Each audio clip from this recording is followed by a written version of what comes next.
In this video, I'm gonna teach you how to use Gacha sticker vouchers in Project Sekai. It's a very quick and easy process, so make sure to follow along.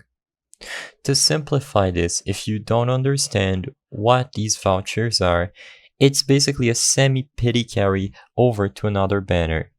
This is because the maximum is only 100 pulls per banner. So what these vouchers allow you to do is simply exchange 10 stickers per voucher, which allows you to spend, in theory, less to get a 4-star pull. So all you have to do is exchange your stickers for these vouchers. As you can see, 10 left.